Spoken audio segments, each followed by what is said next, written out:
Tonight, President Biden is set to call on Congress to pass major funding both for Israel and Ukraine, and he'll do so in an Oval Office address. NewsNation just learning, meantime, that President Biden called the Ukrainian president, President Zelensky, ahead of his remarks tonight, expressing his continued commitment to supporting the war effort there.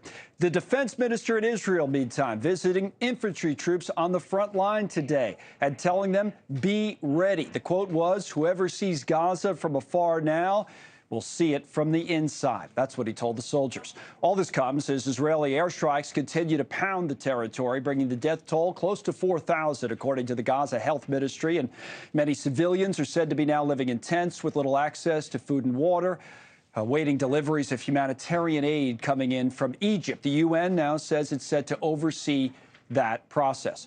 In just a few minutes, we'll be bringing you my interview with an American who's serving with the Israeli forces, who highlighted the stakes of this fight. We are fighting evil.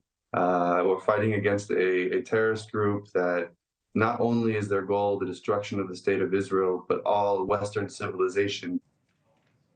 Okay, so that was, again, an active duty IDF soldier, originally from America, but on the front lines with the IDF near the border with Gaza. With that interview is coming up just a minute, by the way, but let's first get to Robert Sherman with some new developments. He joins us live from Tel Aviv. What are you learning, Robert? Hey there, Connell. We actually just had to take shelter a quick second ago as we did have another rocket strike here in Tel Aviv, an interception made by the Iron Dome, and everything's okay here. But this is just the constant situation that we're all dealing with in Tel Aviv right now. And it seems as though the tension, it just keeps rising in the region, even though we didn't think that it could get any higher. You saw some of those demonstrations that have been taking place over the last couple of days. Those have continued on throughout the day around the Middle East, despite that NSC report coming out saying Israel wasn't responsible for that hospital strike. So this is a stark reality that people are dealing with here, and it doesn't seem to be subsiding anytime soon, even with the president here yesterday. Yeah, I mean, it's one thing after another, without a doubt, and the hospital explosion was the story of the week for a while, to your point. Then it became the reaction to that.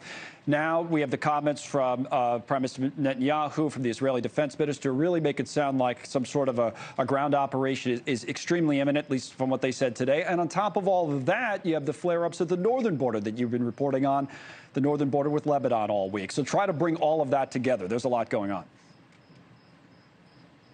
Yeah, I mean, especially at the northern border, that seems to be the aspect that has people the most concerned here, because Hezbollah is nothing to mess around with the stockpiles that they have at their disposal.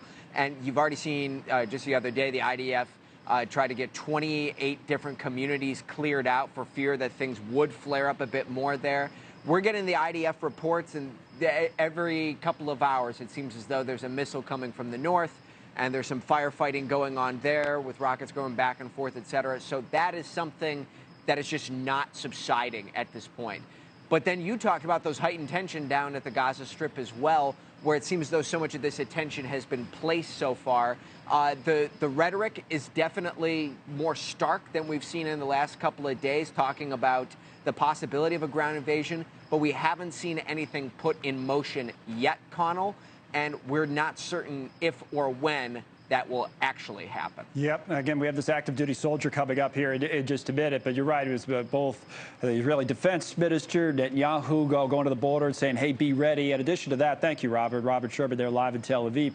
Thank you for watching. Go to newsnationnow.com to find NewsNation on your television provider. And don't forget to click the red subscribe button below to get more of NewsNation's fact-driven, unbiased coverage.